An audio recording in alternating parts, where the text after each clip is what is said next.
Hello नमस्कार, कैसे हैं आप सब। उम्मीद है बिल्कुल अच्छे होंगे और जहाँ तक मेरा ख्याल है सभी बिल्कुल फिट एंड फाइन होंगे। आज शाम को लगभग 6:30 के अराउंड है, 6:30 पौने 7 के आसपास में, बट स्टिल लाइट की वजह से मैं एक स्पेशल रूट कवर करने निकला हूँ। हालांकि थोड़ा लेट ज़रूर हो जाएगा, बट स्टिल मैं अपने एक एफ़र्ट को मना नहीं करूँगा। रूट को देखने निकलना है। इस रूट की डिमांड थी भी बहुत ज़्यादा और अभी currently we are on Deoband Roorkee railway line.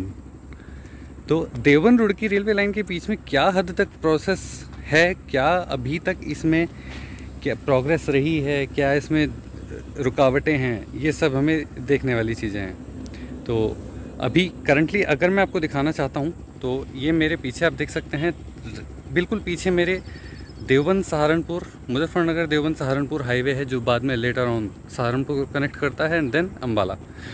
वही हाईवे देहरादून को भी कनेक्ट करता है इन नागल एंड टपरी ऑल्सो। सहारनपुर से भी वही कनेक्ट कर जाता है।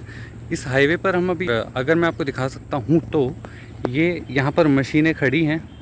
लगभग इन सब जो आप ये अभी स्ट्रक्चर देख रहे हैं, ये स्ट्रक्चर है हाइट गेज का। अब सीधी बात है, हाइट गेज को इससे ऊपर उठा के, यहाँ से अगर ऊपर उठा के चलेंगे तो ही वो हाईवे पे आगे जाकर एक पुल बन सकेगा, जिससे ऑब्वियसली ट्रेन होके जाएगी। यहाँ पे कोई फाटक तो बनने से रहा, फाटक बना दो तो इनके लिए अलग से मुसीबत है, फिर उसको फाटक को हटाते फिरें तो काफ़ी चीज़ें अपने अलग में आ जाती हैं। काम की शुरुआत जो है ये अभी मैं फ़िलहाल हूँ यूपी में, देवबंद यूपी में पड़ता है और स्टेशन पे कुछ खास काम ऐसा नहीं है। स्टेशन बिल्डिंग अभी बन ही रही है ऑलमोस्ट, और वहाँ पर इतना ज़्यादा काम मैं देख नहीं पाया, सो दैट मैं यहाँ पर आया हूँ। ये अलाइनमेंट यहाँ से ऐसे निकलेगा, अलाइनमेंट के साथ साथ सिंगल लाइन ही होगी। और अगर आप ये देख सकते हैं कि ये इतना बड़ा एरिया सिंगल लाइन के लिए यहाँ कैसे, तो मैं आपको बता देना चाहता हूँ कि जब भी कोई स्टेशन से कोई एक नई लाइन निकलती है, क्योंकि देवबंद इन फ्यूचर आगे जंक्शन होने वाला है, तो उसके साथ साथ यहाँ से एक लाइन हाइट पे जाएगी। हाइट पे जाने के लिए ऑब्वियसली नीचे का बेस काफ़ी बड़ा होना चाहिए, और बड़े बेस के साथ यहाँ पर शंटिंग के लिए एक या दो लूप लाइन भी ऑब्वियसली आनी ही आनी है। करंटली मैं देवबंद की बात कर रहा हूँ, और अगर हम देवबंद से सहारनपुर की तरफ फेस करते हैं तो ये लाइन राइट हैंड साइड घूम जाएगी, जो लेटर ऑन कटिंग करेगी आपका सीधा उत्तराखंड को। उत्तराखंड में झबरेड़ा होते हुए ये रुड़की। अभी हम उसी रास्ते पर ऑलमोस्ट चलेंगे। मैं करंटली उसी रास्ते को फॉलोअप में लेता रहूँगा। तो इसमें भी काफ़ी हद तक आप मान सकते हैं कि इतनी ज़्यादा दिक्कतें आई हैं, इसमें दिक्कतें आई हैं कि कभी बजट पास नहीं हुआ, कभी लोगों ने ज़मीन नहीं दी। मैं जिस ज़मीन पे भी खड़ा हूँ, ये जो खेत हैं, इन खेतों के ऊपर भी बहुत बड़ा चक्कर ये फंसा है कि हम अब ज़मीन नहीं दे सकते, क्योंकि हमारी ज़मीन हाईवे के भी पास है, और आप इस हाईवे से डिस्कनेक्ट करते हुए हमारी ज़मीन से रेलवे लाइन भी ले जाना चाहते हैं। तो काफ़ी चीज़ें इसमें हुई।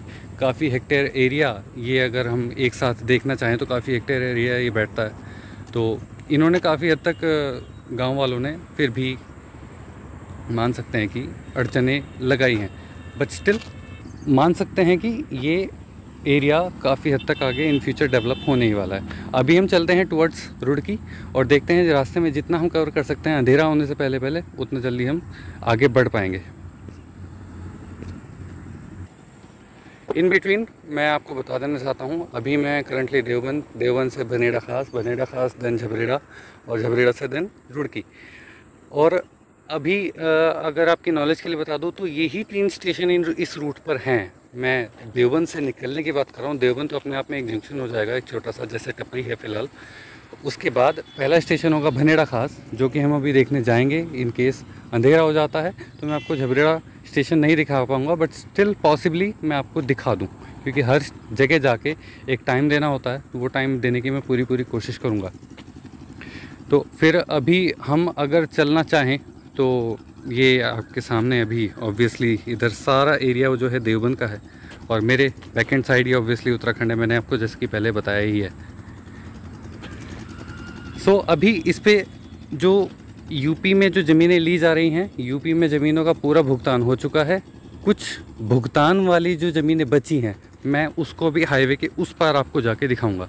जिन ज़मीनों पर भुगतान नहीं हुआ है वो ज़मीनें अभी खाली ऐसे ही पड़ी हैं, उस पर ना कोई कंस्ट्रक्शन है, ना उस पर कोई इस तरह की रूट लेइंग है, प्लेनिंग वगैरह कुछ नहीं है।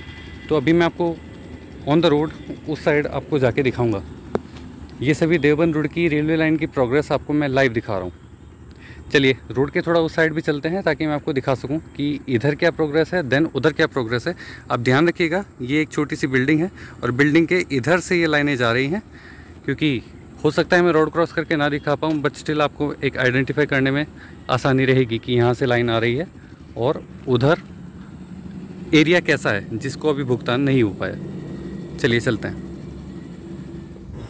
ये देखिए, ये है वो ज़मीन जिसका अभी तक भुगतान नहीं हो पाया है, लेकिन भारतीय रेल और राज्य सरकार दोनों ने इस चीज़ की प्रोग्रेस शुरू कर दी है कि इसको ज़मीन को जल्दी से जल्दी अपने कब्जे में लिया जाए।